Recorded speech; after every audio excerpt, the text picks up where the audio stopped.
በስላሴ ላይ አራተኛ አልተጨመረም። ያ ከሆነ ምስጢረ ስላሴ ፈረሰ ማለት ነው። ምስጢረ ስላሴ ሳይፈርስ በተአቅቦ አንድ አካል አንድ ባሕርይ ኢየሱስ ክርስቶስ ስጋን ተዋህዶ አምላክ አድርጎታል ማለት ነው። ጌታችን ሁለት ጸጋ ሰጥቶናል። የመጀመሪያው የሰጠን ጸጋ ጥምቀት ናት። ይህች የማትደገም ጸጋ ናት።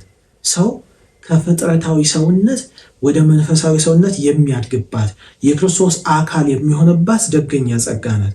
ይህችን ጸጋ ከተቀበለ በኋላ ሰው ዳግመኛ ቢበድል ሁለተኛ ደግሞ እሷን የመሰለች የተካከለች ጸጋ ሰጥቶናል። እሷ ምንድናት? ንስሐ ማለት ነው። ንስሐ ሰው ኃጢአት ከሰራ በኋላ ኃጢአት ማለት ማጣት ማለት ስለሆነ ክርስቶስንና መንግስተ ሰማያትን ያጣል በኃጢአት ምክንያት። ስለዚህ አንድ ሰው የክርስቶስ አካል ለመሆን ስርየተ ኃጢአትን ለማግኘት የክርስቶስ አካል ሆኖ ተጣብቆ ለመኖር የሚፈልግ ከሆነ ሐዋርያዊ ክህነት፣ ሐዋርያዊ ትምህርት፣ የሐዋርያት ሃይማኖት ያለውን ሰው ማግኘት አለበት። ይህንን የሚያገኘው ደግሞ በቅድስት ቤተክርስቲያን ውስጥ ነው። ሐዋርያትን የመሰላቸው ደገኛው አትናቴዎስ እንደተናገረ ስጋም ያን ጊዜ የእግዚአብሔር ቃል ስጋ ሆነ። ምን ማለት ነው? ስጋን ነስቶ በመዋሃዱ አካላዊ ቃል የነሳው የተዋሃደው ስጋ የእግዚአብሔር ቃል ገንዘብ ሆነ። ባለቤት ሆነ፣ የስጋ ባለቤት ሆነ የሚጠራው አካላዊ ቃል ነው ማለት። ለዚያ ነው እመቤታችን ወላዲተ አምላክ የምትባልበት አንዱ ምክንያት። ስምዐኒ እግዚኦ ጸሎትየ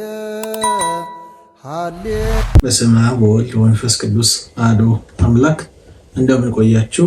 ዛሬ ሰባተኛውን የትምህርተ ኅቡዓት ትምህርታችንን እንቀጥላለን። እግዚአብሔር ከሁላችን ጋር ይሁን። ወትእዛዛተ ጽድቅ በወንጌል መጠወ። ይህ 3 ትርጉም አለው። የመጀመሪያው የቸርነቱን ትእዛዝ በወንጌል የሰጠን እግዚአብሔር አምላካችን እኛ ከወደቅንበት ለማንሳት የቸርነቱን ስራ ከሰራልን በኋላ ይህን የቸርነቱን ስራ ገንዘብ እንድናደርግ በወንጌል በኩል ጸጋውን ሰጥቶናል ማለት ነው። ስለዚህ ምን ብሎ ሰጥቶናል? ጸጋውን ዘአምነ ወዘተጠምቀ ይድህን ወዘኢአምነ ይደየን ብሎ ያመነ የተጠመቀ ይድናል፣ ያላመነ ግን ይፈረድበታል ብሎ መድኃኒታችን የቸርነቱን ትእዛዝ በወንጌል በኩል ሰጥቶናል ማለት ነው። ሁለተኛው የፍቅር ትእዛዝ ወንጌልን የሰጠን ተብሎ ይተረጎማል።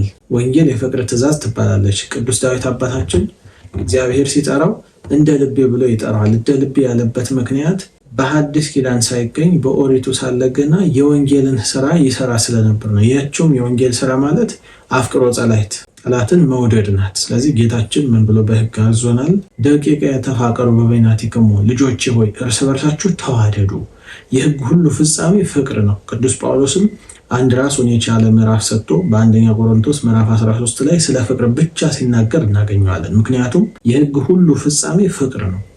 ጌታችን ሕግጋትን ሁሉ ፈጽሞ እኛን ያዳነበት መንገድ ፍቅር ስለሆነ ሕግጋት ሁሉ የሚከናወኑት በፍቅር ነውና የፍቅር ትእዛዝ የተባለች ወንጌልን ሰጠን ተብሎ ይተረጎማል ማለት ነው።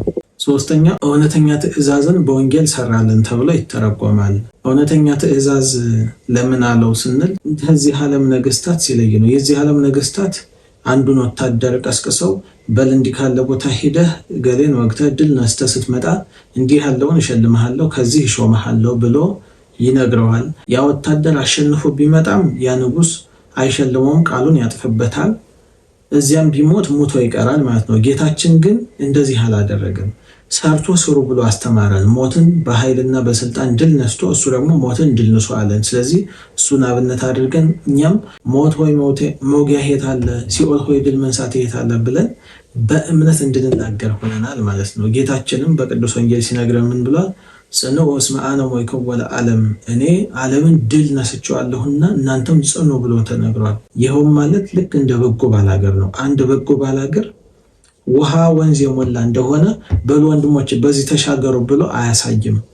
ራሱ ከውሃው ጠልቆ ውሃውን ለክቶ ከተሻገረ በኋላ ተሻገሩ ብሎ ያሳያል። ጌታችንም ሞትን ቀምሶ ሞትን በሞቱ ካጠፋልን በኋላ አይዟችሁ እኔ ዓለምን አሸንፌዋለሁና በርቱ፣ ጽኑ፣ ታገሱ እያለ ይህን መንገድ ስላስተማረን እውነተኛ ትእዛዝን በወንጌል ያሰራልን ተብሎ ይነገራል ማለት ነው። እንግዲህ ሕግ በጥቅሉ ሲተረጎም ለማድረግ የሚያዝ ከማድረግ ደግሞ የሚከለክል ተብሎ ይተረጎማል። ለማድረግ የሚያዝ ማለት ይህን አድርግ እንደዚህ ሆን ብሎ የሚናገር፣ ከማድረግ የሚከለክል ማለት አትብላ፣ አትመኝ፣ አትስረቅ ብሎ የሚናገር ማለት ነው። ጌታችን መጀመሪያ ላይ የሰጠን ሕግ አትብላ የምትል ሕግ ነበረች። ይህችን ሕግ ስናፈርሳት መጀመሪያ ሰጥቶን የነበረውን ጸጋ አጣን።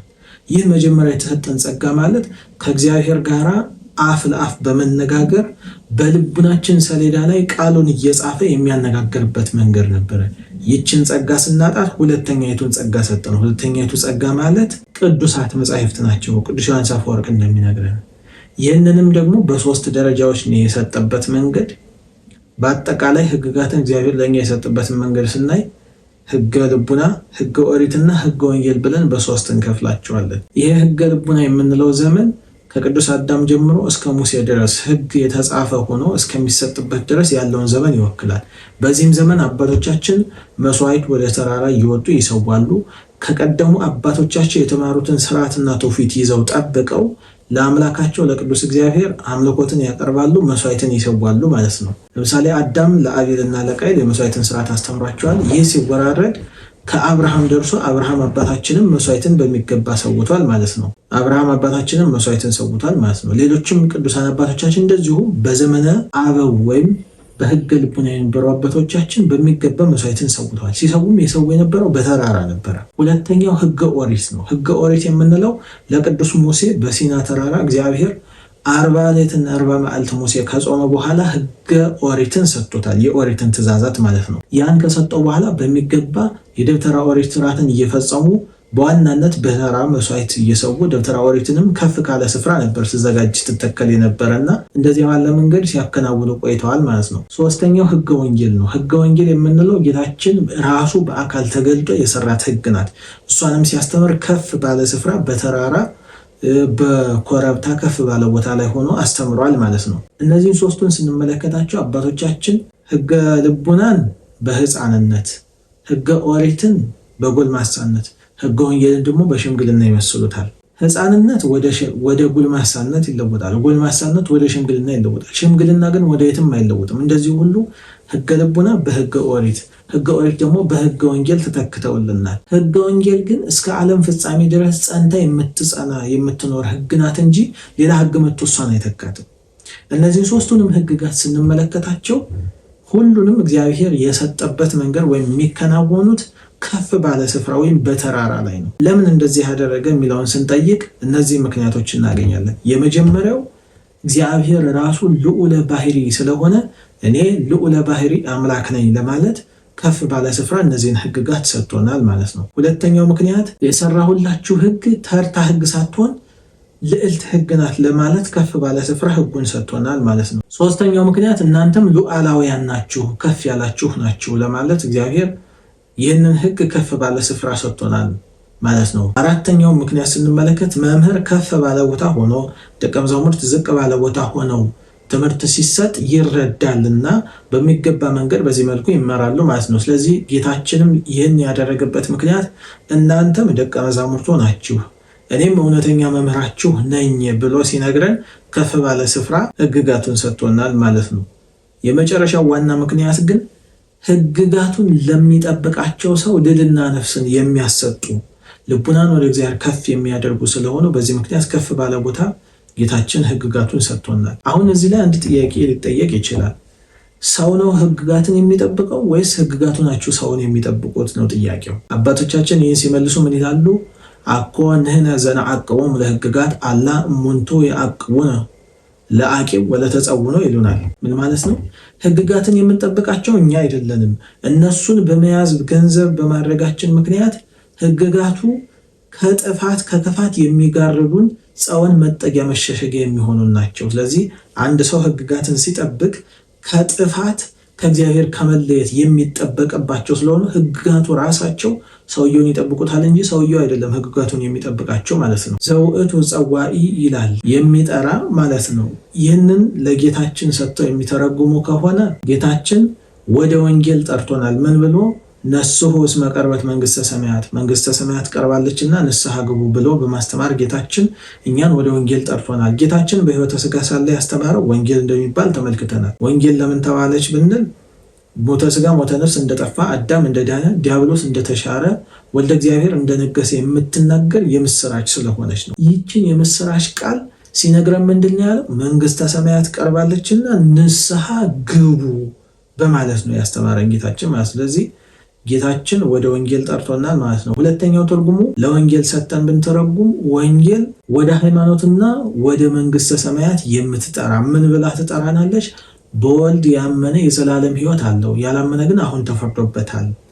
ምን ማለት ነው? እንግዲህ ወንጌልን የሚያምን ሰው ወንጌልን ሲቀበል በወልድ ያምናል ማለት ነው። በወልድ ያመነ ማለት ሃይማኖትን ገንዘብ አደረገ ማለት ነው። ሃይማኖትን ገንዘብ ሲያደርግ መንግስተ ሰማያት የሚወርስበትን ሀብት ይዟል። ስለዚህ መንግስተ ሰማያትን ይወርሳል ማለት ነው። ስለዚህ በወንጌል በኩል ወደ ሃይማኖት ወደ መንግስተ ሰማያት ተጠርተናል ማለት ነው። ዘበመንግስት ነህያው ተመሄረነ። እንግዲህ ይሄ የመጀመሪያው በወንጌል ያለውን ተምረን በወንጌል ጸንተን እንኖር ዘንድ ወደ ደገኛይቱ ወደ ህገ ወንጌል የሚጠራ ወይም ወደ ደገኛይቱ ወደ ሃይማኖት ወደ መንግስተ ሰማያት የሚጠራ ማለት ነው። ሁለተኛው በወንጌል ያለውን ተምረን የንስሐ ፍሬ አፍርተን የብርሃን ስራ መልካም ስራ ሰርተን በመንግስተ ሰማያት ጸንተን እንኖር ዘንድ ደገኛይቱን ትእዛዝ በወንጌል የሰጠን ተብሎ ይተረጎማል ማለት ነው። እንግዲህ ጌታችን ይህን የሰጠንን ወንጌል በስርዓተ ቅዳሴያችን ስንመለከት የወንጌል ሰዓት ሲደርስ ካህኑ የወንጌል መጽሐፉን እንደያዘ እንደዚህ ይወጣና ነዋ ወንጌለ መንግስቱ ለወልደ እግዚአብሔር፣ እነሆ ወደ መንግስተ ሰማያት መርታ የምታገባ ቅዱስ ወንጌልን በማለት ሲያመጣ፣ ሁለተኛው ካህን ደግሞ እንዲህ ይላል፣ እነሆ የሰጠኸኝን ጽድቅና መንግስቱን የሰጠኸኝን ሰጠሁ ይልና ሲናገር፣ ዲያቆኑ ደግሞ ይመልሳል። ምን ይላል? መንግስተ ሰማያት ቀርባለችና ንስሐ ግቡ። ልብ አድርጉ። ይህ ሁሉ የሚደረገው ጌታችን ወደ ወንጌል የሚጠራን ወንጌልም ብትሆን ወደ ሃይማኖት ወደ መንግስተ ሰማያት የምትጠራን የንስሐ ፍሬ እንድናፈራና የመንግስቱ ወራሾች እንሆን ነው። ስለዚህ ዋናው ዓላማው ይህ ነው ማለት ነው። እንግዲህ በዚህ ዓለም አንድ ንጉስ መንግስቱ ከተደላደለለት በኋላ ሰራዊቱን ካደራጀ በኋላ የመንግስትን ስርዓት እንዲያዘጋጅ ጌታችንም ሐዋርያቱን ደቀ መዛሙርቱን ከመረጠ በኋላ ደገኛይቱን ህገ ወንጌልን ማስተማር ጀመረ ማለት ነው። ይህችንም ህገ ወንጌል ሲያስተምር ያስተማረበት አብይ ምክንያት እንደተናገርነው የንስሐ ፍሬ እንድናፈራ እንጂ ሌላ ዓላማ የለውም። ጌታችን ሁለት ጸጋ ሰጥቶናል። የመጀመሪያው የሰጠን ጸጋ ጥምቀት ናት። ይህች የማትደገም ጸጋ ናት። ሰው ከፍጥረታዊ ሰውነት ወደ መንፈሳዊ ሰውነት የሚያድግባት የክርስቶስ አካል የሚሆንባት ደገኛ ጸጋ ናት። ይህችን ጸጋ ከተቀበለ በኋላ ሰው ዳግመኛ ቢበድል ሁለተኛ ደግሞ እሷን የመሰለች የተካከለች ጸጋ ሰጥቶናል። እሷ ምንድናት? ንስሐ ማለት ነው። ንስሐ ሰው ኃጢአት ከሰራ በኋላ ኃጢአት ማለት ማጣት ማለት ስለሆነ ክርስቶስንና መንግስተ ሰማያትን ያጣል። በኃጢአት ምክንያት ከክርስቶስ አካልነት ይለያል ማለት ነው። ወደ ክርስቶስ አካልነት የሚመለሰው ንስሐ በመግባት ስጋውን ደሙን በመቀበል ነው ማለት። ስለዚህ የመጀመሪያ የሰጠን ጸጋ ጥምቀት ናት። ሁለተኛ የሰጠን እሷን የምትመስል የምትጸጋ ደግሞ የክርስቶስ አካል የምታደርገን ንስሐ ናት ማለት ነው። ወበውእቱ ወንጌል ማእሰረ ሰይጣን ተበትከ። እንግዲህ ይህ የመጀመሪያው። በዚህም በተሰጠን በወንጌል ትእዛዝ ፍዳ መርገም ቁራኝነት ጠፋ ተወገደ። ምን በሚለው ትእዛዝ? ዘአምነ ወዘተጠምቀ ይድህን ወዘኢአምነ ይደየን። ያመነ የተጠመቀ ይድናል፣ ያላመነ ግን ይፈረድበታል በምትለዋ ህግ ቁራኝነት፣ ፍዳ፣ መርገም ይሄ ሁሉ እንደጠፋልን በዚህ ህግ ጋር ታሳየን ማለት ነው። እንግዲህ ጌታችን እኛን ለማዳን ሲመጣ በሁለት ምክንያት ነው የመጣ። አንደኛው በጥንተ አብሶ ነው። ሁለተኛ ለምልአተ ኃጢአትም ጭምር ነው። በጥንተ አብሶ ማለት መጀመሪያ የቀደሙ ፍጥረት አዳምና ሔዋን አባት እናታችን በበደሉ ጊዜ ለዚህ ካሳ የሚከስ ፍጡር ስላልተገኘ ፈጣሪ ራሱ እግዚአብሔር አምላካችን ሰው ሆኖ በስጋ ተገለጠ። የመጀመሪያ ሰው የሆነበት አብይ ዓላማ ይህ ነው። ለዚህ ለጥንተ አብሶ ካሳ የሚከስ ስላልተገኘ ነው። ሁለተኛ ግን ለምልአተ ኃጢአትም ጭምር ነው። እንግዲህ ለጥንተ አብሶ ሲባል ለሁላችን ፍጹም ካሳ ተክሶልናል፣ ለሁላችን ጸጋው ደርሶናል። ለምልአተ ኃጢአት የምንላት በተለይም ግን በዋናነት ሰው ኃጢአት ከሰራ በኋላ ፍጹም ስርየትን አግኝቶ ወደ ክርስቶስ አካልነት የሚመለስበትን ጸጋ የሚያገኘው ምስጢራትን በመሳተፍ ምስጢራትን በመፈጸም ነው ማለት ነው። ስለዚህ የመጀመሪያው ደገኛይቱን የወንጌል ትእዛዝን ሰጥቶ በዚህ ህገ ወንጌል ምክንያት ያመነ የተጠመቀ ይድናል በሚለው ሀብት ምክንያት ፍዳ መርገም የምንላቸው እነዚህ ሁሉ ተቆራርጠው ተጥለውልናል ማለት ነው። ሁለተኛው በዚህ ወንጌል ስርየተ ኃጢአት ተሰጠ ወይም የኃጢአት ስርየት ተደረገ ማለት ነው። ጌታችን ሁሉን ወደ እርሱ የመጡትን ቀድሞ ስርየተ ኃጢአትን መስጠት አይቻልም ነበር። ለምን? ኦሪት የዘላለም ድነትን መስጠት አትችልም። የኦሪት ክህነትም የዘላለም ድነትን መስጠት አይችልም ነበር። ጌታችን ግን በወንጌል ሲገለጥ ምን ይላል?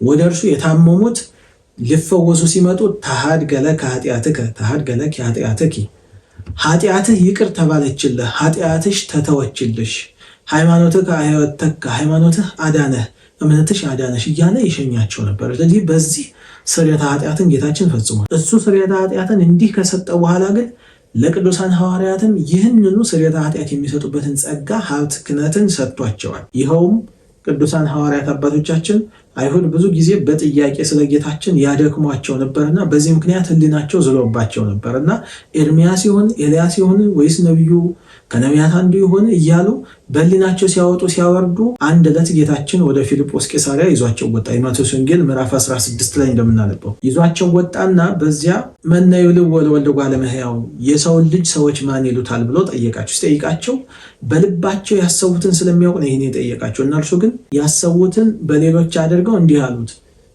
ሙሴ ነህ ይሉሃል፣ ኤልያስ ነህ ይሉሃል፣ አይ ከነቢያት አንዱ ነው ብለውም ይናገሩሃል ብለው ሲነግሩት እንዲህ አላቸው። ጥያቄውን ለውጦ እናንተስ ማን ትሉኛላችሁ ሲላቸው ቅዱስ ጴጥሮስ ፈጣን ነበርና እንዲህ አለው፣ አቤቱ አንተ የሕያው የእግዚአብሔር ልጅ እንደሆንክ እናምናለን አለ። የዚህን ሰዓት ጌታችን እንዲህ አለው፣ ይህንን ስጋዊ ደማዊ ነገር አልገለጠልህም፣ የሰማይ አባት የገለጠልህ እንጂ። እውነት እልሃለሁ አንተ አለት ነህ፣ በአንተ አለትነት ላይ ቤተክርስቲያንን እሰራታለሁ፣ የሲኦል ደጆች አይችሏትም አለውና ለአንተም የመንግስተ ሰማያትን መክፈቻ እሰጥሃለሁ አለው። የመንግስተ ሰማያት መክፈቻ የተሰጠው ሰው መንግስተ ሰማያትን መክፈትም መዝጋትም አለማስገባትም ማስገባትም ይችላል ማለት ነው። ይህንን ሲተረጉምለት ከታች ምን ያለው? በምድር ያሰርከው በሰማይ የታሰረ ይሆናል፣ በምድር የፈታኸው በሰማይ የተፈታ ይሆናል። ስለዚህ አንድ ሰው የክርስቶስ አካል ለመሆን ስርየተ ኃጢአትን ለማግኘት የክርስቶስ አካል ሆኖ ተጣብቆ ለመኖር የሚፈልግ ከሆነ ሐዋርያዊ ክህነት፣ ሐዋርያዊ ትምህርት፣ የሐዋርያት ሃይማኖት ያለውን ሰው ማግኘት አለበት። ይህንን የሚያገኘው ደግሞ በቅዱስ ቤተክርስቲያን ውስጥ ነው። ለዚህ ማስረጃ የሚሆነን አንዲት ነገር ብቻ እናንሳ። ቅዱስ ሄሬኔዎስ ኖስቲኮች የሚባሉትን ወይም ግኖስቲኮች የሚባሉትን እውቀት ያጸድቃል የሚሉትን ክፉና ደግ አምላክ ብለው የሚከፋፍሉትን የእነዚያን ምንፍቅና ያፈራረሰበት በተለይም 5 ቅጽ ያለው ትልቅ መጽሐፍ አለው። መድፍነ መናፍቃን ይባላል። ይህንን ያዘጋጀው ቅዱስ ሄሬኔዎስ የማን ተማሪ ነው? የማን ስልጣነ ክህነት የተሰጠው ነው? የቅዱስ ፖሊካርፐስ ተማሪ ነው። ቅዱስ ፖሊካርፐስ ነው የሾመው። ቅዱስ ፖሊካርፐስ ደግሞ ከማን ሲማር ነበረ ካለን የቅዱስ ዮሐንስ ወንጌላዊ ተማሪ ነበረ። ቅዱስ ዮሐንስ ወንጌላዊ እንግዲህ የማን ተማሪ እንደሆነ ይታወቃል። የጌታችን ተማሪ ነው። ስለዚህ የቅዱስ ሄሬኔዎስ ክህነት፣ የቅዱስ ሄሬኔዎስ ሃይማኖት፣ የቅዱስ ሄሬኔዎስ ትምህርት የሐዋርያት ትምህርት ነው ማለት ነው። ሐዋርያዊ ቅብብሎሽ የሌለበት መስመር ውስጥ ከሆነ ያለ ነው ቆም ብለን መመልከት ይገባናል። ድህነቱን በትክክል ከባለቤቱ አግኝተነዋል የሚለውን መጠራጠር አለብን ማለት ነው። በዚህ አሰረ ፍኖት ውስጥ ካለን ግን በትክክልም የሐዋርያትን ሃይማኖት ይዘናል፣ የሐዋርያትን ስልጣነ ክህነት ይዘናል፣ የሐዋርያትን ትምህርት ይዘናል ማለት ነው። የሐዋርያት ትምህርት ደግሞ የጌታችን ትምህርት ነው። የሐዋርያት ክህነት የጌታችን ክህነት ነው። የሐዋርያት ሃይማኖት ጌታችን የሰጣት ሃይማኖት ናት ማለት ነው። ከመሞት ሕይወትን ትካፈል ወእምነ ኢያእምሮ ልቡና ንንሳ ይላል። ከድንቁርና ወጥተን እውቀትን ገንዘብ እናደርግ ዘንድ ከድቅድቅ ጨለማ ወጥተን ወደሚደነቅ ብርሃን እንገባ ዘንድ ይህ የተደረገልን ጌታችን ደገኛይቱን ትእዛዝ በወንጌል ስለሰጠን ነው ተብሎ የመጀመሪያው ትርጉም እንደዚህ ይተረጎማል ማለት ነው። ይህንን በውዳሴ ማርያማችንም በሌላውም ክፍል ስናመሰግን ለእለ ይነብሩ ውስተ ጽልመት ወጽላሎተ ሞት ብርሃን አብይ ሰረቀ ላዕሌሆሙ ሲል እናገኛለን። በጨለማና በሞት ጥላ መካከል ለነበሩ ሰዎች የሚደነቅ ብርሃን ወጣላቸው። ይህ የሆነው መቼ ነው? ጌታችን ሰው ሆኖ ሲገለጥ። ስለዚህ በድቅድቅ ጨለማ የነበርን ዓመተ ኩነኔ ዓመተ ፍዳ ላይ የነበርን ሁላችን ሰዎች የምስራች የተሰበከልንና የሚደነቅ ብርሃን ይወጣልን መቼ ነው? ጌታችን ሰው ሆኖ ሲገለጥ ብርሃን የተባለች ወንጌልን ጌታችን ሲሰጠን ነው ማለት ነው። ወእቱ ይሄ ካዊኖ ሰብአ ወልደ እግዚአብሔር አምላክ ዘተወልደ እምአዳም መዋቲ ይላል።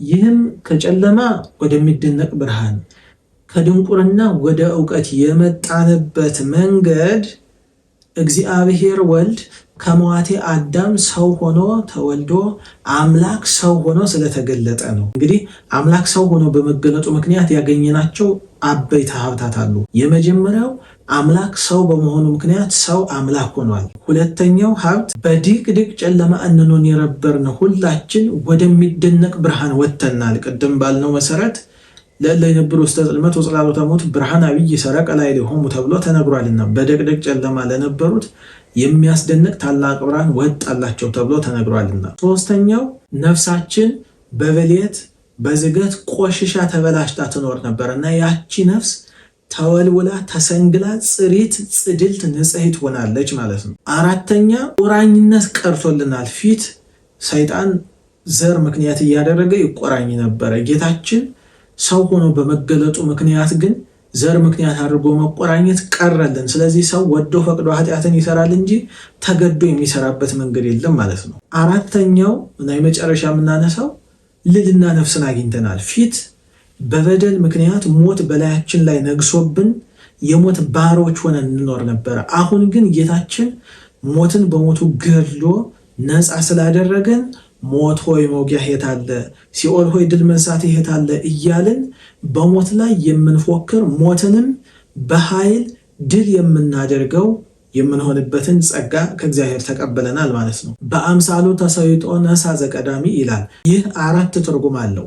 የመጀመሪያው ንግበር ሰብአ በአርአያነ ወበአምሳሊነ ያለውን ነፍስና ስጋ ነስቶ ተዋህዶ ጥንተ አምላክነቱን ገንዘብ አደረገ። ምን ማለት ነው? ጌታችን ፍጹም ሰው ቢሆንም እንኳን የባህሪ አምላክነቱን አልለቀቀም።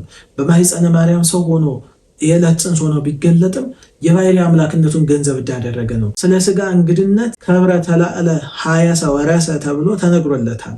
ግን ይህም ማለት ስጋን አምላክ ማድረጉን ለማሳየት እንጂ በፍጹም ለቃል የሚነገርለት ቃል አይደለም። ቅዱስ ቄርሎስ በድርሳኑ ላይ እንዲህ በማለት ይነግረናል። እኔም ቃልን ከትስብእት ለይተን ክርስቶስ ልንለው እንዳይገባ እናገራለሁ፣ ትስብእቱንም ከመለኮቱ ለይተን ክርስቶስ ልንለው እንዳይገባ እናገራለሁ። ቃል ስጋን ተዋህዶ በማይለይ በማይመረመር ተዋህዶ ከስጋ ጋራ ክርስቶስ ተብሏልና ሩቅ ብእሲ ከመባል የራቀ ነው፣ ወይም ፍጡር ከመባል የራቀ ነው ማለት ነው። የባህሪ አምላክ ነውና ኢየሱስ ያለው ስም ለቃል ከአብ በመላኩ ቃል ተሰጠው ብሎ ይነግረናል። ድርሳነ ቄርሎስ ትርጓሜው ላይ ምዕራፍ 27 ከቁጥር 1 እስከ 9 ያለውን ተመልከቱት መላውን። ስለዚህ በዚህ ውስጥ የሚነግረን ፍጹም ሰው ፍጹም አምላክ ሆኖ ኢየሱስ ክርስቶስ ተብሎ ከስም ሁሉ በላይ የሆነ ስም ተሰጠው። ይህ ከስም ሁሉ በላይ የሆነ ስም ተሰጠው ማለት አካላዊ ቃል ስጋንና ነፍስን ነስቶ በማኅፀነ ማርያም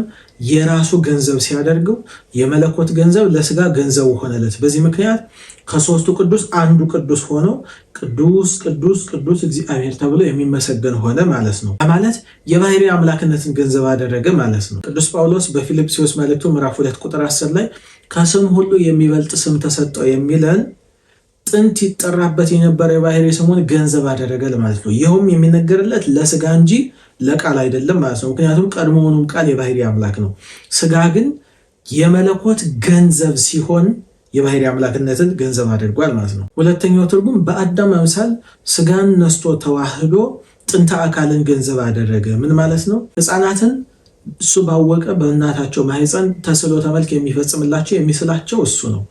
ግዘ ሕፃናትን ሳያፋልስ የተወለደ ያደገ ነውና ጌታችን እሱ ባወቀ ሕፃናትን በሚስልበት መንገድ አካላዊ ቃል መጥቶ ከእመቤታችን ከስጋዋ ስጋ ከነፍሷ ነፍስ ነስቶ የዕለት ጽንስ ሆኖ ተቀረጸ።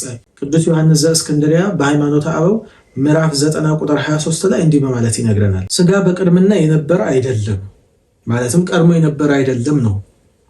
ቃልም ስጋን መዋሃዱ ከዚህ ወይም ዕለተ ጽንሰት በፊት የነበረ አይደለም። ቃል ስጋን የተዋሃደው በእመቤታችን በማኅፀን ከማደሩ በፊት አይደለም ማለት ነው። ሐዋርያትን የመሰላቸው ደገኛው አትናቴዎስ እንደተናገረ ስጋም ያን ጊዜ የእግዚአብሔር ቃል ስጋ ሆነ። ምን ማለት ነው?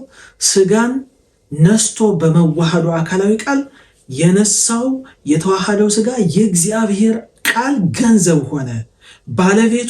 ባለቤት ሆነ፣ የስጋ ባለቤት ሆነ የሚጠራው አካላዊ ቃል ነው ማለት። ለዚያ ነው እመቤታችን ወላዲተ አምላክ የምትባልበት አንዱ ምክንያት። የምታውቅ የምትናገር ነፍስ ያለችው ስጋ ነው። ያን ጊዜም የጌታችን የኢየሱስ ክርስቶስ ስጋው ከቃል ጋር ተዋህዶ የዕለት ጽንስ በመሆን ተቀረጸ። ልብ አድርጉ፣ የዕለት ጽንስ በመሆን ተቀረጸ። ፍጹም ሰው ሆኖ መገለጡን በትክክል የሚያስረዳን አንቀጽ ነው ማለት ነው። ሶስተኛው በዲያብሎስ ጥበብ አምሳል ስጋን ተዋህዶ ጥንተ ጠሪው የነበረ ወይም ጥንተ ገንዘቡ የነበረ አዳምን መልሶ ገንዘቡ ያደረገው ማለት ነው። ይህ ማለት እንግዲህ ዲያብሎስ ህሱም ራእየን ጽሉም ገጽን ወይም ጨለማ የሆነ ፊቴን የተጎሳቆለ መልኬን ይዤ ወደ አዳም ብሄድ ያውቅብኛል። ስለዚህ በእባብ ገላ ተሰውሬ መሄድ አለብኝ ብሎ በተንኮሉ በእባብ ገላ ተሰውሮ ወደ ገነት አዳምን ለማሳሳት ሄደ ማለት ነው።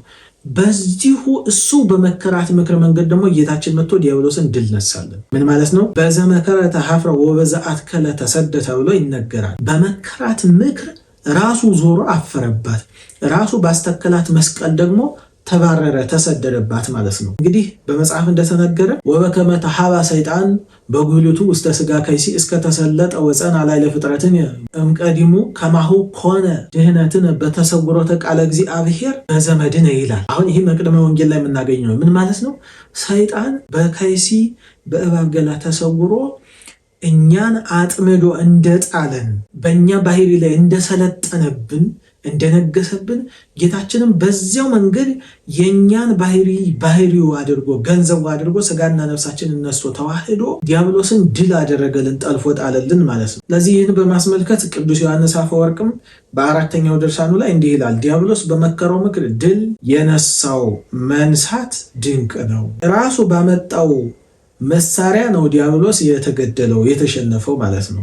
ራሱ ባመጣት የጥበብ የተንኮል መንገድ በዚያችው መንገድ ዲያብሎስ ድል ተነሳ። በአምላክነቱ ድል ቢነሳው ኖሮ ድንቅ ባልሆነም ነበረ። ስለዚህ እሱ በናቃት ባዋረዳት ባጎሳቆላት ንቋት በነበራት በሰው ልጆች ባህሪ ጌታችን ዲያብሎስን ድል ነሳው ማለት ነው። ስለዚህ የእርሱን ጥበብ በምትመስል ረቂቅ ጥበብ ጌታችን ዲያብሎስን ድል መንሳቱን የሚናገር ነው ማለት ነው። አራተኛው አዳም አስወስዷት የነበረችውን የቀደመች ልጅነቱን መመለሱን የሚናገር አንቀጽ ነው። እንግዲህ በመጽሐፍ ምን ተብሎ ተነግሯል? ፈቀደ እግዚእ ያግዕዞ ለአዳም ሕዙነ ወትኩዘ ልብ ወያግብኦ ኀበ ትካት መንበሩ ማለት ነው። ቅዱስ ኤፍሬም ይህን የሚናገር ምን ማለት ነው? በመጀመሪያ ትርጉሙ ጌታ ልቡ ያዘንና የተከዘ አዳምን ወደ ቀደመ ቦታው ወደ ገነት፣ ወደ ቀደመ ክብሩ ወደ ልጅነት፣ ወደ ቀደመ ማዕረጉ ወደ 10ኛው ማዕረግ ያገባው ዘንድ ወደደ ማለት ነው። ሁለተኛው ትርጉሙ ጌታ ያዘነና የተከዘ ሆኖ ማለትም ተከዘት ነፍሴ እስከ ለሞት ስለሚል የሚያሳዝን የሚያስተክዝ ጽኑ መከራን ተቀብሎ አዳምን ወደ ቀደመ ቦታው ወደ ገነት፣ ወደ ቀደመ ክብሩ ወደ ልጅነት፣ ወደ ቀደመ ማዕረጉ ወደ 10ኛው ማዕረጉ መልሶ አገባው ማለት ነው። ለተወልዶ ተጸንሰ ብእሴ ይላል። ምን ማለት ነው? ሰው ሆኖ ለመወለድ ተጸነሰ። እንግዲህ አንዳንዶች ንስጥሮስን የመሰሉ እንደ ማድጋ ውሃ እንደ መስኖ ውሃ ገብቶ ወጣ ይላሉ። ጌታችን ግን እንዲያው ዝም ብሎ አድሮ ተመልሶ ወጥቶ የሄደ አይደለም፣ ህድረት አይደለም። የሱ በኩነት ፍጹም ሰው ሆኖ የተገለጠበት ነው። ከመቤታችን ከስጋዋ ስጋ ከነፍሷ ነፍስ ነስቶ ሰው ሆኖ የተገለጠበት ስለሆነ በመጽሐፍ ምን ብሎ ራሱ ጌታችን ነገረን በትምህርተ ኅቡዓት ለተወልዶ ተጸንሰ ብእሴ፣ ሰው ሆኖ ለመወለድ ተጸነሰ። ፍጹም ሰው ሆነ ማለት አካል ዘየአክል አለው ማለት ነው። አካል ዘየአክል ማለት አንድ ሰው ለመባል የሚበቃውን አካል በሙሉ ሳይጎል አሟልቶ ያለው ነው ማለት ነው። ጌታችን ሰው ሆኖ ሲገለጥ ዘውእቱ አምላክ ዘበአማን ይላል ቀጥሎ። ምን ለማለት ነው? ከላይ ለተወልዶ ተጸንሰ ብእሴ ብሎ ነበርና ብእሲ ብላችሁም ሩቅ ብእሲ እንዳይመስላችሁ፣ እርሱ ቅሉ የባህሪ አምላክ ነው እንጂ እንደ ሌሎቹ ፍጡራን መለኮት ያልተዋሃደው ተርታ ሰው ማለት እንዳልሆነ እንድታስቡ ለማለት ጌታችንን ዘውእቱ አምላክ ዘበአማን ይላል ማለት ነው። እውነተኛ የባህሪ አምላክ መሆኑን ይነግረናል ማለት ነው። ዘበነቢያት አቅደመ ተአውቆ፣ እንግዲህ እርሱም የባህሪ አምላክነቱን ደግሞ አስቀድሞ በነቢያት ያናገረ ነው። እንግዲህ በዚህ ውስጥ ትንቢተ ነቢያትን በከፊል የተወሰነ ለማነሳሳት እንሞክራለን። የመጀመሪያ ቅዱስ ሙሴ ጋር እንሄዳለን። ቅዱስ ሙሴ ምን ብሎ ስለ እግዚአብሔር ትንቢት ተናግሯል? በቀዳሚ ገብረ እግዚአብሔር ሰማየ ወምድረ ብሎ በኦሪት ዘፍጥረት አስቀድሞ ተናግሯል። እንግዲህ እግዚአብሔር አስቀድሞ ሰማይና ምድርን ፈጠረ። ይህችኑ በሚመስል አካሄድ ደግሞ ቅዱስ ዮሐንስ በወንጌሉ ምን ይላል? ቀዳሚሁ ቃል ውእቱ ይላል። ወውእቱ ቃል ሀበ እግዚአብሔር ወውእቱ ቃል እግዚአብሔር ውእቱ። በመጀመሪያው ቃል ነበረ፣ ቃልም በእግዚአብሔር ዘንድ ነበረ፣ ቃልም እግዚአብሔር ነበረ። ቃል እግዚአብሔር ከነበረና ከዛ ቁጥር 14 ላይ ቃል ስጋ ሆነ ካለ ቃልም ስጋ ሆነ ያለው እሱ እግዚአብሔር ከሆነ እግዚአብሔር በመጀመሪያ ሰማይና ምድርን ፈጠረ ብሏልና ሰማይና ምድርን የፈጠረ አምላክ እርሱ ነው በማለት ይነግረናል ማለት ነው። ዝቅ ብለን ስንመለከት ደግሞ ዘፍጥረት ምዕራፍ 1 ቁጥር 26 ላይ ንግበር ሰብአ በአርአያነ ወበአምሳሊነ በማለት ሲናገር እናገኘዋለን። ሰውን በመልካችን እንደ ምሳሌያችን እንፍጠር ይልና እዚያው ቁጥር ላይ ወረድ ብላችሁ ተመለከቱት። እግዚአብሔርም ሰውን በመልኩ ፈጠረው ይላል። ለዚህ ሰውን የፈጠረ የባህሪ አምላክ እሱ መሆኑን አስቀድሞ በነቢያቱ አናግሯል ማለት ነው። ቅዱስ ሙሴ ጋር ስንሄድ ጌታችንን የምናገኘው በቃል ትንቢት ብቻ አይደለም፣ በብዙ ምሳሌያት እናገኘዋለን። ለምሳሌ እግዚአብሔር አምላካችን በሙሴ እጅ ባህረ ኤርትራን ከፍሎ እስራኤልን ከግብፅ አውጥቶ ወደ ከነዓን አስገብቷቸዋል። አሁን ይሄ ታሪኩን እንደ ታሪክ ስናየው እንመለከተው ይሆናል። መለኮታዊ ጣልቃ ገብነት ያለበት የሚያስደንቅ ነፃ የመውጣት ጉዞ እንመለከታለን። ግን ይህ ብቻ አይደለም፣ በውስጡ እጹብ ድንቅ የሆነ ምስጢር ያለበት ነው። ሙሴ የጌታ ምሳሌ ነው። ሙሴ የተባለ ጌታችን ግብፅ ከተባለ ከሲኦል፣ ፈርዖን ከተባለ ከዲያብሎስ ነፃ አውጥቶ ባህረ ኤርትራ በተባለ በጥምቀት አሻግሮ ከነዓን ወደ ተባለች ወይም በረሃ ወደ ተባለ ወደ ነፃነት ወደ ዘላለም ሕይወት አሻግሮናል ማለት ነው። ስለዚህ ግብፅ የገሃነም ምሳሌ ናት። ፈርዖን የዲያብሎስ ምሳሌ ነው። ሙሴ የጌታችን የመድኃኒታችን ኢየሱስ ክርስቶስ ምሳሌ ነው። ሕዝብ እስራኤል የሁላችን የምዕመናን ምሳሌ ናቸው። ከነዓን የምድረ ርስት የገነት የመንግስተ ሰማያት ምሳሌ ናት ማለት ነው። በደብረ ሲና የተገለጠውንም ምሳሌ ስንመለከተው ይህንን ነው። እንግዲህ ጌታችን እስራኤል በበደሉት ጊዜ ነዘር እባብ ወይም መርዘኛ እባብ ከበረሃ አስነስቶ እየፈጀ ይገላቸው ጀመር። የዚህን ሰዓት አቤቱ እነዚህን ህዝብን ከምታጠፋቸው እኔን ከጻፍክበት የህይወት መጽሐፍ ደምስሰኝ ብሎ ሲናገር እንግዲያውስ ስራ ቀጣ ብሎ ህዝቡ እንዲያስተካክል አደረገው። የዚህን ሰዓት እግዚአብሔር እንዲህ ብሎ ለሙሴ ነገረው፣ የሚድኑበትን መንገድ እንዲህ አድርግ፣ የነሐስ እባብ ስራና በዓላማ ላይ ስቀለው። ቅርብ ያሉቱ መልኩን እየተመለከቱ ድምፁን እየሰሙ ይድናሉ፣ በሩቅ ያሉት ደግሞ ድምፁን ብቻ ሰምተው ይድናሉ ብሏል። እና ያ የተሰቀለው በዓላማ ላይ የተሰቀለው የነሐስ እባብ የኢየሱስ ክርስቶስ ምሳሌ ነው። በዚያ እየፈጀ ይገላቸው የነበረ ነዘር እባብ ደግሞ የዲያብሎስ ምሳሌ ነው። ዲያብሎስ ልክ ያ ነዘር እባብ በመርዙ እየነደፈ እስራኤልን እንደገደላቸው ሁሉ እኛንም መርዝ በተባለች ራሱ ባመጣት የኃጢአት ተንኮል ጠልፎ ሁላችን ተጎድተንባታል ማለት ነው። ልክ ያ የነሐሱ እባብ መርዝ እንደሌለበት በጌታችንም ፍጹም በቀልና ተንኮል ቂም የለበትም፣ ኃጢአት በደል የለበትም ማለት ነው። ልክ የነሐሱ እባብ ድምፁን ሰምተው መልኩን አይተው እንደዳኑበት በቅርብ ያሉቱ የጌታችንን የቃሉን ትምህርት ተመልክተው የፊቱን መልክ አይተው ብዙዎች ድነዋል፣ አምነውበታል። እኛ ደግሞ በሩቅ ያለነው ድምፁን በወንጌል በኩል ሰምተን እንድናለን ማለት ነው። ስለዚህ የነሐሱ እባብ የጌታችን ምሳሌ ሆኖ እናገኘዋለን። ሁለተኛ ትንቢተ ኢሳይያስ ነው። ኢሳይያስ እንግዲህ በቤተክርስቲያናችን ወንጌላዊው ነቢይ ተብሎ ይጠራል። የተናገረው ትንቢት ደግሞ ደረቅ ሐዲስ ተብሎ ይነገራል። ወንጌላዊው ነቢይ የተባለበት ምክንያት የተናገረው ትንቢት እያንዳንዱ በሐዲስ ኪዳን በቀጥታ ተፈጽሟል። ለምሳሌ ኢሳይያስ 53ን ስንመለከት ጌታችን ስለሚቀበለው ሕማም በግልጽ ይናገራል። እያንዳንዱ ቅዱስ ኢሳይያስ የተናገረው ነገር በሙሉ በግልጽ ተፈጽሟል። ለዚህ የቅዱስ ኢሳይያስ ደረቅ ሐዲስ ተብሎ የሚነገርበት ነው ማለት ነው። ይህ ቅዱስ ኢሳይያስ በምዕራፍ 7 ቁጥር 14 ላይ እነሆ ጌታ እግዚአብሔር ራሱ ምልክት ይሰጧቸዋል ይልና ድንግል ትጸንሳለች፣ ወንድ ልጅ ትወልዳለች፣ ስሙንም አማኑኤል ትለዋለች በማለት ይናገራል። አሁን ይህንን ቅዱስ ቄርሎስ ሲተረጉምልን ምን ይላል? እግዚአብሔር ከሙሴ ጋር ነበረ፣ እግዚአብሔር ከአብርሃም ጋር ነበረ፣ እግዚአብሔር ከነ ኤልያስ ጋር ነበረ፣ ግን አንዳቸውም አማኑኤል ተብለው ተጠርተው አያውቁም ማለት። ለምን ስንለው በእነርሱ ዘመን እግዚአብሔር ይገለጥ የነበረው በረድኤት ስራውን ለመስራት ነው የነበረ። በሐዲስ ኪዳን ግን ጌታችን ሲገለጥ በግልጥ ሰው ሆኖ ነው የመጣው። በዚህ ምክንያት አማኑኤል ተብሎ እግዚአብሔር ምስሌነ አምላክ ሰው ሆነ፣ ሰው አምላክ ሆነ ተብሎ የሚነገርበት አንቀጽ ሆኖ አማኑኤል ተብሎ ተነገረለት ማለት ነው። ስለዚህ አማኑኤል የሚለው ስም ራሱ አምላክ ሰው ሆኖ የተገለጠበትን የኩነትን ነገር የሚገልጥልን የድህነትን ነገር የሚገልጥልን ስም ነው ማለት ነው። ሁለተኛው ኢሳይያስ ምዕራፍ 9 ቁጥር 6 ላይ ሕፃን ተወልዶናልና ወንድ ልጅም ተሰጥቶናልና አለቅነትም በጫንቃው ላይ ነው፣ በጫንቃው ላይ ይሆናል፣ ስሙም ድንቅ መካር፣ ኃያል አምላክ፣ የዘላለም አባት፣ የሰላም አለቃ ተብሎ ይጠራል ይላል። ልብ በሉ፣ የተወለደው ሕፃን ነው። ግን ያ ሕፃን ምን አይነት ነው? አለቅነት በጫንቃው ላይ ያለ ነው። ያ ማለት ጌትነት የባህሪ ገንዘቡ ነው፣ አምላክነት የባህሪ ገንዘቡ ነው ማለት ነው። እና ይህም የተወለደ ሕፃን ደግሞ ስሙ ድንቅ መካር፣ ኃያል አምላክ፣ ልብ በሉ አምላክ ብሎ አምጥቶታል፣ የዘላለም አባት፣ የሰላም አለቃ ተብሎ ይጠራል ይላል።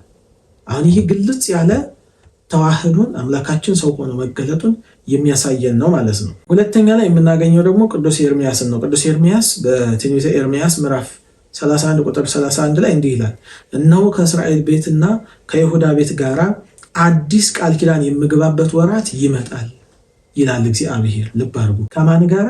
ከይሁዳ ቤት ጋራና ከእስራኤል ቤት ጋራ አዲስ ኪዳን የምገባበት። በፊት የገባላቸው ኪዳን አለ በአብርሃም በይስሐቅ በያዕቆብ በኩል፣ ኋላም ደግሞ በሙሴ በኩል ሕጉን በመስጠት የገባላቸው ኪዳን አለ። ከዛ የሚበልጥ ግን አዲስ ኪዳን የምገባበት ጊዜ ይመጣል ይልና ማን ነው ይህንን ያለው? እግዚአብሔር። ስለዚህ ሰው ሆኖ እንደሚገለጥ አስቀድሞ በነቢዩ በቅዱስ ኤርምያስም እንዲህ ተናግሯል። ሌላኛው ጨምራችሁ ምዕራፍ 23 ቁጥር 5 እስከ 6 ያለውንም ተመልከቱት። አራተኛ ላይ ቅዱስ ሕዝቅኤልን እናነሳለን። ቅዱስ ሕዝቅኤል በትንቢቱ ምዕራፍ 44 ላይ በምስራቅ በኩል የተዘጋች ደጃፍ ተመለከቱ ይላል። ቀይ ጎልማሳ ወደ እርሷ መጣ፣ ሳይከፍት ገብቶ ሳይከፍት ወጣ ብሎ ይናገርና ያችም ደጃፍ ለዘላለም እንደተዘጋች ትኖራለች ይልና የሰራዊት ጌታ እግዚአብሔር ገብቶባታልና ወይም የሰራዊት ጌታ ገብቶባታልና ይለናል። ያ ቀይ ጎልማሳ የተባለ ጌታችን መድኃኒታችን ኢየሱስ ክርስቶስ ነው። ማኅተመ ድንግልናዋን ሳይለውጥ በእመቤታችን ማህፀን አድሮ ፍጹም ሰው ሆኖ መወለዱን የሚያሳይ ነው ይሄ ማለት ነው። ስለዚህ የጌታችንን ስጋዊ ግን አስቀድሞ በቅዱስ ሕዝቅኤልም በኩል እንዲህ አድርጎ እግዚአብሔር አምላካችን ነግሮናል። አምስተኛ ላይ የምናገኘው ቅዱስ ዳንኤልን ነው። ዳንኤል ማለት የስሙም ትርጉም እግዚአብሔር ፈራጅ ነው ማለት ነው። በትንቢተ ዳንኤል ምዕራፍ 7 ቁጥር 14 ከ13 እስከ 14 እንዲህ ይላል። የሰው ልጅ የሚመስል ከሰማይ ደመናት ላይ መጣ፣ በዘመናት ወደ ሸመገለውም ደረሰ፣ ወደፊቱም አቀረቡት። ወገኖችና አሕዛብ በልዩ ልዩ ቋንቋም የሚናገሩ ሁሉ ይገዙለት ዘንድ ግዛትና ክብር መንግስትም ተሰጠው ይልና ግዛቱም የማያልፍ የዘላለም ግዛት ነው፣ መንግስቱም የማይጠፋ ነው። መንግስቱ ዘለዓለም ወምኩናኑሂ ለትውልደ ትውልድ። ልባሩ ከላይ ሲመጣ ምን አለ? የሰው ልጅ የሚመስል ከሰማይ ደመናት ላይ መጣ ይልና በዘመናት ወደ ሸመገለውም ደረሰ። አሁን ስጋዊን እየገለጠ እየነገረ ነው በግልጽ ማለት ነው። ወደፊቱም አቀረቡት ይልና በልዩ ልዩ ቋንቋ የሚናገሩ ሁሉ ይገዙለት ዘንድ ግዛትና ክብር መንግስትም ተሰጠው ይላል። ለማን የተሰጠው? ለስጋ አካላዊ ቃል ሰው ሆኖ በማኅፀነ ማርያም ሲመጣ ስጋን እና ነፍስን የራሱ አደረገው ብለናል። የራሱ ሲያደርገው የራሱ የባህሪ ገንዘቡ የነበረውን ስልጣኑን፣ ጌትነቱን፣ አምላክነቱን ሁሉ ለስጋን ገንዘብ አድርጎለታል። በዚህ ምክንያት ስጋ የባህሪ አምላክ ሆኗል ማለት ነው። ይህ ስለሆነ ግዛቱ የማያልፍ የዘላለም ግዛት ተባለ። የስጋ ፍጹም ሰው ፍጹም አምላክ ስለሆነ አምላካችን ግዛቱ ፈጽሞ የማያልፍ ጌትነቱ መንግስቱም የማይጠፋ ነው ተብሎ ተነገረለት። እንግዲህ ይህንን ቅዱስ ቄርሎስ እና ቅዱስ አብዲዘሮም ተርጉመውልናል። ቅዱስ ቄርሎስ እንዲህ ይላል፣ ይህ የክርስቶስ ፍጹም ሰው ፍጹም አምላክነት የሚያሳይ ምንባብ ነው በማለት ይተረጉማል። የሰው ልጅ ሲሆን ደግሞ የዘላለማዊ ንጉስ የዘላለም አምላክ ንጉስ ተብሎ ተገልጧልና ብሎ ቅዱስ ቄርሎስ ሲነግረን፣ ቅዱስ አብዲስ ደግሞ ይህንኑ እንዲህ ብሎ ይተረጉማል። ይህ ምንባብ የክርስቶስን በስጋ ተዋህዶ ቢገለጥም መለኮታዊ መንግስቱን ወይም ጌትነቱን ያሳያል ብሎ ይናገራል። ሰው ቢሆንም ፍጹም አምላክ መሆኑን በግልጥ የሚያሳይ ነው ማለት ነው። ከደቂቀ ነቢያት የተወሰኑ ምሳሌዎችን እንመልከት። የመጀመሪያ ቅዱስ ሚክያስ በምዕራፍ 5 ቁጥር 2 ላይ በትንቢቱ አንቺ ቤተልሔም ኤፍራታ ሆይ አንቺ በይሁዳ አእላፋት መካከል ትሆኝ ዘንድ ታናሽ ነሽ፣ ከአንቺ ግን አወጣጡ ከቀድሞ ጀምሮ ከዘላለም የሆነ በእስራኤልም ላይ ገዢ የሆነ ይመጣልሻል ብሎ ይናገራል። ተመልከቱ። ይህንን ቅዱስ ቄርሎስና ቅዱስ ጎርጎርዮስ ገባሬ መንክራት ተርጉመውታል። ቅዱስ ቄርሎስ እንዲህ በማለት ነው የሚተረጉሙ። ይህም ንባብ ወልድ ገና በዘመናት ውስጥ በስጋ ከመወለዱ በፊት የነበረ ዘለዓለማዊ መሆኑን ያሳያል ብሎ ይተረጉማል። ምኑ ይጠቁመናል? ተመልከቱ። በይሁዳ አእላፋት መካከል ታናሽ ነሽ ይልና ከአንቺ ግን አወጣጡ ከቀድሞ ጀምሮ ከዘለዓለም የሆነ ልብ አድርጉ። አወጣጡ ከቀድሞ ጀምሮ ከዘለዓለም የሆነ በእስራኤልም ላይ ገዢ የሚሆን ይወጣልኛል ነው የሚል። ቀዳማዊ ልደቱን ግልጽ አድርጎ ነገረን፣ አምላክነቱን ግልጽ አድርጎ ነገረን ማለት ነው። ጎርጎርዮስ ገባሬ መንክራት እንዲህ ይላል፣ አወጣጡ ከቀድሞ ጀምሮ ከዘለዓለም የሆነ የሚለው ምንባብ የመሲሁን ዘላለማዊነት ወይም አምላክነቱን በግልጥ ያሳያል ብሎ ይተረጉመልናል። ሁለተኛ ምሳሌ ከትንቢተ ሚልክያስ ላይ ምዕራፍ 3 ቁጥር 1 ላይ እንመልከት። እነሆ መልእክተኛዬን እልካለሁ፣ መንገድንም በፊቴ ያስተካክላል፣ እናንተም የምትፈልጉት ጌታ በድንገት በመቅደሱ ይመጣል፣ የምትወዱት የቃል ኪዳን መልእክተኛ እነሆ ይመጣል ይላል። ይህንን ቅዱስ ኤፍሬምና ቅዱስ ዮሐንስ አፈወርቅ ተርጉመውልናል። ቅዱስ ዮሐንስ አፈወርቅ ሲተረጉም መልእክተኛ የተባለው ቅዱስ ዮሐንስ መጥምቅ ነው በማለት ይነግረናል። ጌታ የተባለው ደግሞ ጌታችን መድኃኒታችን ኢየሱስ ክርስቶስ እንደሆነ። ቅዱስ ኤፍሬም ደግሞ ይህን በደንብ ሲተረጉምልን ምን ይላል? ይህ ምንባብ ወደ መቅደሱ የገባው ራሱ እግዚአብሔር መሆኑን ያሳያል ብሎ ስጋዌውን በግልጥ የሚያሳይ ምንባብ እንደሆነ ይተረጉምልናል። እንግዲህ ጌታችን ወደ መቅደስ ገባ ተብሎ የሚነገረውን መቅደስ የተባለ ስጋው መሆኑን የሚያስረዳን ማን ነው ካልን በዮሐንስ ወንጌል ላይ ጌታችን እንዲህ ይላል፣ ይህን መቅደስ አፍርሱት በሶስተኛው ቀን አነሳዋለሁ በማለት ሲነግራቸው አይሁድ አንተ ገና 30 ዓመት ያልሞላህ ጎልማሳ 46 ዓመት የተደገመበትን መቅደስ አፍርሰህ በ3 ቀን እሰራዋለሁ ትላለህ እያሉ አይሁድ አንጎራጎሩበት ይልና እርሱ ግን ስለ ሰውነቱ መቅደስ ይናገር ነበር ይላል።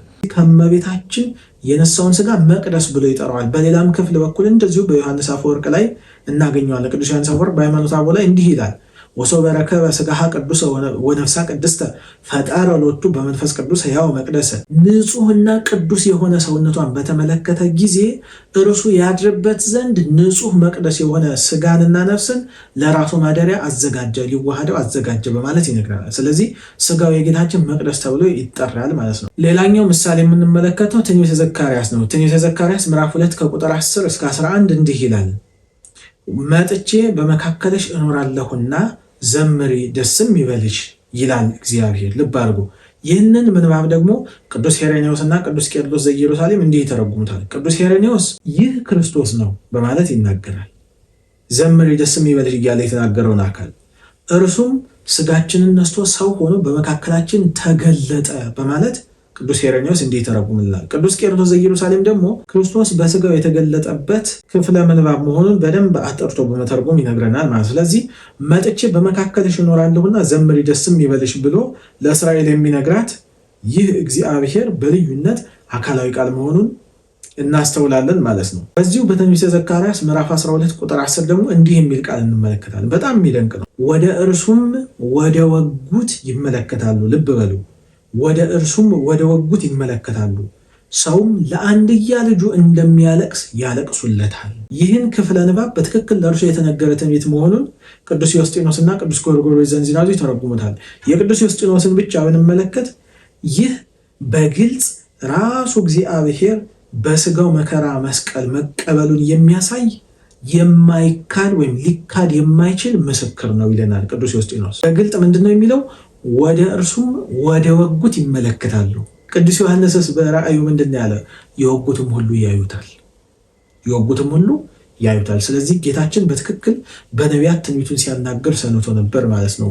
አምላክነቱን ገልጦ በስጋ ሰው ሆኖ ከመምጣቱ በፊት ወበሐዋርያት ተሰብከ፣ የባህሪ አምላክነቱን በነቢያት ብቻ አናግሮ የቀረ አይደለም፣ በሐዋርያትም የባህሪ አምላክነቱ የተመሰከረለት ነው። በሐዋርያት ሥራ ምዕራፍ 17 ቁጥር 23 ላይ ሐዋርያው እንዲህ ብሎ ሲያስተምር እናገኛለን። እኔም ሰማይና ምድርን የፈጠረውን በውስጣቸውም ያለውን የሰራውን እግዚአብሔርን ታመልኩ ዘንድ አስተምራችኋለሁ። ልብ በሉ፣ ሰማይና ምድርን የፈጠረውን በውስጣቸውም ያለውን ያዘጋጀውን እሱን የባህሪ አምላክ እግዚአብሔርን ታመልኩ ዘንድ። ቅዱሳን ሐዋርያት ሁላቸውም መከራ የተቀበሉት፣ ተዘቅዝቀው የተሰቀሉት፣ እንደ ሽንኩርት የተቀረደዱት፣ ቆዳቸው ተገፎ ጨው የተነሰነሰባቸው ክርስቶስ ብቻ የባህሪ አምላክ መሆኑን በማስተማራቸው ምክንያት ነው። ከእርሱ በቀር ሌላ አምላክ እንደሌለ በማስተማራቸው ምክንያት ነው። ስለዚህ ወበሐዋርያት ተሰብከ፣ የባህሪ አምላክነቱን በሐዋርያትም አስመስክሯል ማለት ነው። ወእመላእክት ተአኩተ፣ የባህሪ አምላክነቱን በመላእክት በነቢያትና በሐዋርያት ብቻ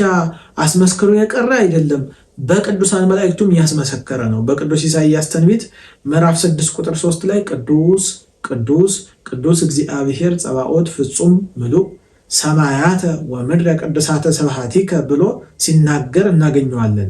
ልዩ ሶስት የምትሆን እግዚአብሔር ሆይ የጌትነት ምስጋና ከጌትነት ምስጋና የተነሳ ሰማይና ምድር ተመላች ብሎ ቅዱሳን መላእክት ሁላቸው ሲያመሰግኑት እናገኛለን። እንግዲህ ቅዱሳን መላእክት የእግዚአብሔርን ጌትነቱን የገለጡት መጀመሪያ እግዚአብሔር በዕለተ እሑድ ፍጡረትን ሲፈጥር እዚያ መጨረሻ ላይ የፈጠራቸው ቅዱሳን መላእክትን ነው። ከመጨረሻው ብርሃንን ከመፍጠሩ በፊት የፈጠራቸው ቅዱሳን መላእክትን ነው እና ቅዱሳን መላእክትን ፈጥሮ ተሰወራቸው። የዚህን ሰዓት ዲያብሎስ ከልቡ ነው ክፉ ሐሳብን አፍልቆ የነዚህ ፍጡራን የነዚህ ስራዎች ሰሪያቸው ፈጣሪያቸው እኔ ነኝ ብሎ ተናገረ። ተው አይሆንልህም፣ ሰይፍህ እንደ ሰይፋችን አካልህ እንደ አካላችን ነው ቢሉት አልሰማ አለ። እሳት ተነስታ አቃጠለችው። የዚህን ሰዓት እግዚአብሔር አምላካችን ስቶ ሳያስታቸው ብሎ ራሱን ገለጠላቸው። ቅዱሳን መላእክት እንዲህ በሚረበሹበት ሰዓት ግን እግዚአብሔር ራሱን ከመግለጡ በፊት ቅዱስ ገብርኤል ምን አለ? ወአይድኦሙ መላከ ሰላም በቃሉ እንዲህ ብሎ ማለት ነው። ይህ የሰላም መልአክ እንዲህ ብሎ መላእክትን በቃሉ አረጋጋቸው። ምን ብሎ?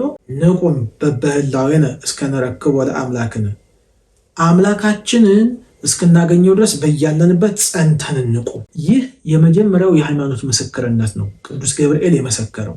ስለዚህ ጌትነቱን የባህሪ አምላክነቱን በቅዱሳን መላእክቱ አስመስክሯል አስቀድሞ ማለት ነው። ሁለተኛ የሰው ልጆች ሁላችን በደለን ከበደል በታች በመከራ በምንማቀቅበት ሰዓት እግዚአብሔር አምላካችን እመቤታችንን ያበስራት ዘንድ ቅዱስ መልአኩን ገብርኤልን እንደዚሁ ወደ እመቤታችን ላከው። ቅዱስ ገብርኤል ወደ እመቤታችን ሲላክ እየታጠቀ እየተፈታ እያረጋጋ ሲያበስራት እንዲህ ነው ያላት፣ አንቺ የምትወልጂው አላት ከሶስቱ ቅዱስ አንዱ ቅዱስ ነው፣ ያ ማለት አካላዊ ቃልን ነው የምትወልጂው ብሎ ለእመቤታችን አበሰራ። ስለዚህ የባህሪ አምላክነቱን ጌትነቱን በመላእክቱም ያናገረ ተብሎ ይተረጎማል ማለት ነው። እንግዲህ የባህሪ አምላክነቱን ሲመሰክሩ ቅዱሳን መላእክት በእንደዚህ አይነት መልኩ ብቻ አይደለም። ቅዱሳን መላእክት ጌታችን ከተወለደ በኋላ እንዲህ ብለው አመስግነዋል። ቀድሞ አመስግነው በማያውቁበት ምስጋና ስብሐት ለእግዚአብሔር በሰማያት ወሰላም በምድር ስምረቱ ለሰብ፣ ይሄ ለእግዚአብሔር በሰማይ ምስጋና ይሁን በምድርም ለሰውም በጎ ፈቃድ እሱ በሚወደው ብለው ያመሰገኑበት ምስጋና ብቻ አይደለም። አንዱ ትርጉሙ ስብሐት ለእግዚአብሔር በሰማያት ማለት አምላክ ሰው ሆነ፣ ወሰላም በምድር ስምረቱ ለሰብ ማለት ሰው አምላክ ሆነ ማለት ነው። ስለዚህ የሰው ግዕዛኑ ፈቃዱ ተሰጠው። ይሻ የነበረው አምላክነትን ነው። እግዚአብሔር ደግሞ ስጋን ወስዶ አምላክ አደረገው ማለት ነው። ወእምኀበ ኩሉ ተሰብሐ። እንግዲህ ተመልከቱ፣ በነቢያት ተመስግኖ፣ በሐዋርያት ተመስግኖ፣ በመላእክት ተመስግኖ ብቻ አይደለም፣ በአጠቃላይ በፍጡራን ሁሉ በሁሉ ዘንድ የተመሰገነ ሆነ። ወእምኀበ ኩሉ ተሰብሐ፣ ከሁሉ ዘንድ ተመሰገነ። ከነቢያት፣ ከሐዋርያት፣ ከጻድቃን፣ ከሰማዕታት፣ ከደናግል፣ ከመነኮሳት፣ ከፍጥረቱ ሁሉ ዘንድ ተመሰገነ። ይህ ብቻ አይደለም፣ ወእምኀበ ኩሉ ተሰብሐ ብሎ ይተረጉማል። ምን ማለት ነው?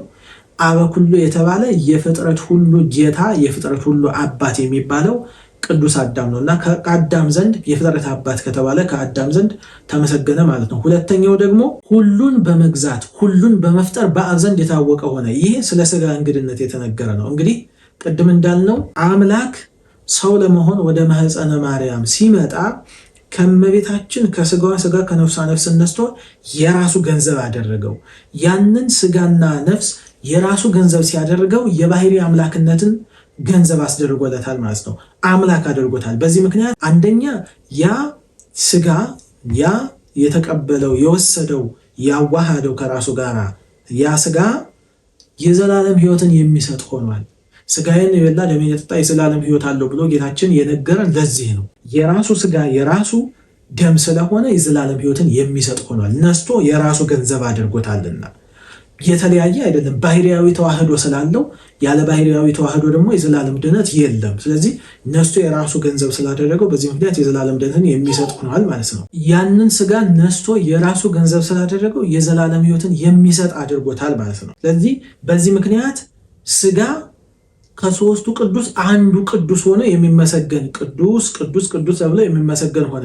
በስላሴ ላይ አራተኛ አልተጨመረም። ያ ከሆነ ምስጢረ ስላሴ ፈረሰ ማለት ነው።